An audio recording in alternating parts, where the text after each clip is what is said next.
আমরা আসলে গর্বিত যে আমরা 22টি বছর পর আমরা একটা নির্বাচন পেয়েছি।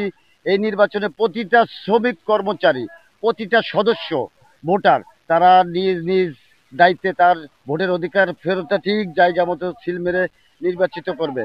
বিগত সিবিএর দায়িত্বশীল তারা আসলে ওইভাবে আমাদেরকে জিম্মি করে রাখছিল, যার কারণে আমরা আবার গণতন্ত্র পুনরুদ্ধার করতে পেরেছি এবং এখান থেকে আমরা আমাদের শ্রমিকদের আশা আকাঙ্ক্ষার প্রতিফলন ঘটছে।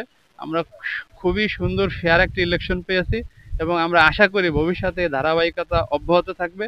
আমরা আমাদের শ্রমিকদের যে ন্যায্য দাবি আছে শ্রমবিধি অনুযায়ী আমরা যা পাই, ইনশাল্লাহ এই সিবিএর মাধ্যমে যারা দায়িত্বশীল আসবে ওনারা আমাদের সব দাবি দাবা সুষ্ঠুভাবে সুন্দরভাবে শ্রমিকদের জন্য নিয়ে আসবেন এবং পাশাপাশি প্রতিষ্ঠানের উন্নয়ন অগ্রগতি এবং মালিকের এবং শ্রমিকদের একতাবদ্ধতা থাকে আগামী দিন আমরা পথ চলবো। নগদ পেমেন্টে 500 টাকা পর্যন্ত ক্যাশব্যাক আর লেনদেনে প্রতিদিন ডিপ ফ্রিজ এবং ঘন্টায় ঘন্টায় এসি টিভি সহ দারুণ সব গিফট। জয় হওয়ার আমার হাতে কিছু না, আল্লাহ পাক যারাই বানাবে সেটা নিয়ে আমরা সবাই আশাবাদী যে এখানে যেই আসুক না কেন আমরা সবাই মিলে কাজ কাম করবো, যেহেতু আমাদের নিজস্ব ফ্যাক্টরি, এটা মালিকানা ব্যক্তি মালিকের সাথে সুসম্পর্ক গড়ায় রেখে আমরা কাজ করার চেষ্টা করবো। নির্বাচনটা অত্যন্ত উৎসবমুখর অবস্থায় নির্বাচনটা হচ্ছে।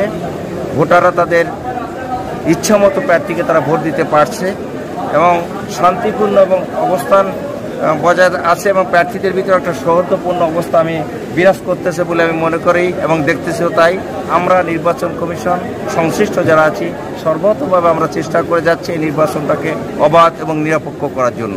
এখানে পদের সংখ্যা 9টা পদে নির্বাচন হচ্ছে, 37 জন প্রার্থী এখানে প্রতিদ্বন্দ্বিতা করতেছে। সুন্দর পরিবেশে যে নির্বাচন করা উচিত সেই পরিবেশটা আমরা রক্ষা করার চেষ্টা করতেছি এবং আইনশৃঙ্খলা বাহিনীর ব্যাপক উপস্থিতি রয়েছে। যা যা প্রয়োজন আমি পুলিশ এবং নেভি সহ আমার লোকাল সিকিউরিটি সব ব্যবস্থা এখানে রাখা এবং গোয়েন্দা সংস্থার লোকজন আছে, সাংবাদিক আপনারা তো আছেন, পর্যবেক্ষক আছেন, এখানে তারা পর্যবেক্ষণ করতেছে। এটাকে প্রশ্নবিদ্ধ হওয়ার কোনো সুযোগ নেই। আমরা নিরপেক্ষভাবে এই নির্বাচনটা পরিচালনা করব।